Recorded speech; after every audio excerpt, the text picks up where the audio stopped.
65:11. But ye are they that forsake Yahuah, that forget my holy mountain, that prepare a table for that troop, and that furnish the drink offering unto that number.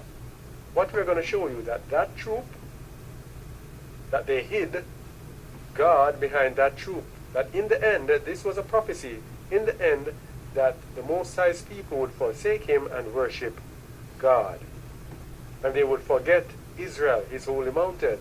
And that we see today in Christianity, whereby they reject Yasharal. They don't want to hear anything about Israel. And when I say Israel, I'm not speaking about that Israel in the place called the Middle East. I'm speaking about his people who are scattered over the four corners of the earth. They are saying it does not matter who you are. It does not matter if you are Israel, neither Jew nor Gentile. Yes?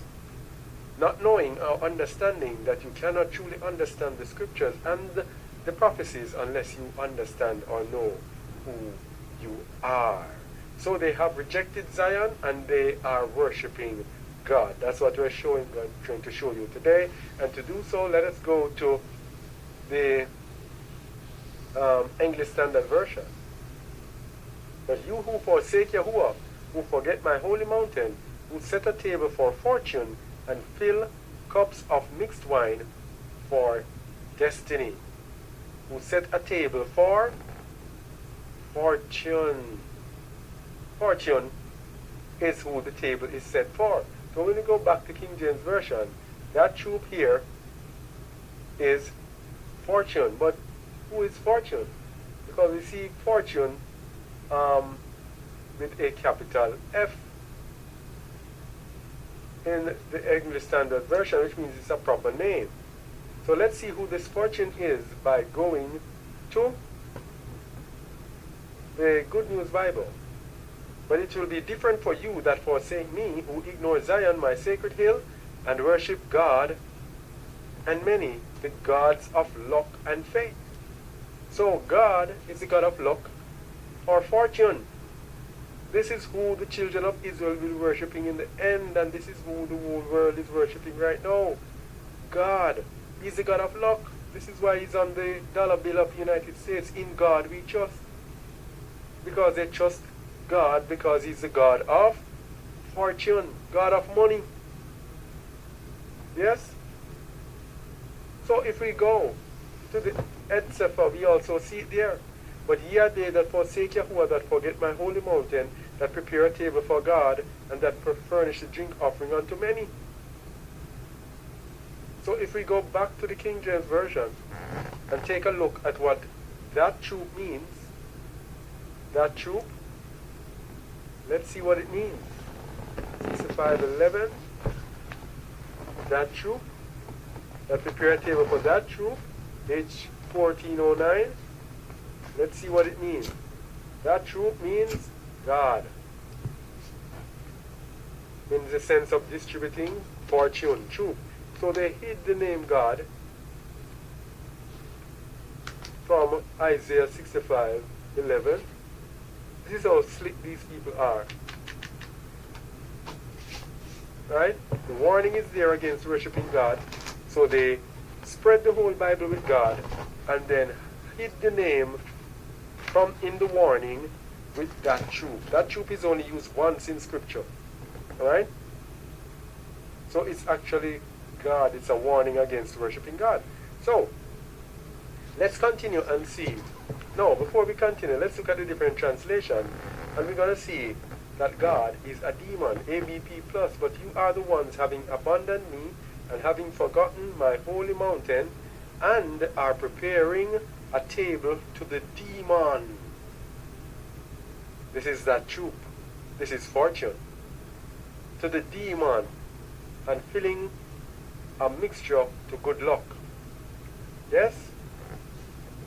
The VBE translation calls him chance. Same thing, God of luck, chance, fate. Yeah? The Brenton translation refers to him as fortune. The CEV calls him good luck, the gods of good luck. Alright? Darby translation, God. Fortune, destiny, God and Meni. Fortune, destiny. King James with that true. Fortune, destiny, fortune, fate. So, that's it. That's the warning against worshiping God. But what is the judgment for worshiping God? Isaiah 65 verse 12. Therefore will I number you to the sword, and ye shall all bow down to the slaughter. Because when I called, ye did not answer. When I spake, ye did not hear, but did evil before mine eyes, and did choose that wherein I delighted not. We're going to look at this. So the worshippers of God will be destroyed. But look at this part. Because when I called, ye did not answer. Come right down. When I spake, ye did not hear, but did evil before mine eyes, and did choose that wherein I delighted not. What we're going to do, we're going to match this up with another prophecy in Isaiah 66:4, which tells us what is going to happen to those. Yes? You can compare 65:12, where it tells you the fate of those who worship God, with 66:4, which also tells you the fate of those who did the same thing, as he said in Isaiah 65:12, when I called, ye did not answer, when I spake, ye did not hear, but they did evil before mine eyes, and chose that in which I delighted not. In Isaiah 65:4, it tells us how he will destroy them. He says, I also will choose their delusions, and will bring their fears upon them. What does that mean? Delusions is deception. I will choose their deception. This is what we see happening today with this mark of the beast. That is why you see people going a whoring after this thing that they're putting in their arms. Because they have been deceived. And here's the deception. They have been deceived into fearing, so that they run to take this thing. Because this thing, there is a 99.97 chance of you overcoming this thing. It's not as deadly as they make it to be. But people are so deceived and fearful that they just don't want to hear anything. They just want to get this thing. This is the deception that the Most High has brought upon them. He has chosen it. And so their fears have been brought upon them, the worshippers of God, and so they are being destroyed in the end. The worshippers of God are being destroyed. Notice both of them. Just match both of them and you see. Because when I called, ye did not answer. When I spake, ye did not hear. But did evil before mine eyes, and did choose that wherein I delighted not. So the same judgment will be for those numbered to the sword, and also she has also chosen their delusions, and has brought their fears upon them, so that they be destroyed. Very, very, very sad. But that is it.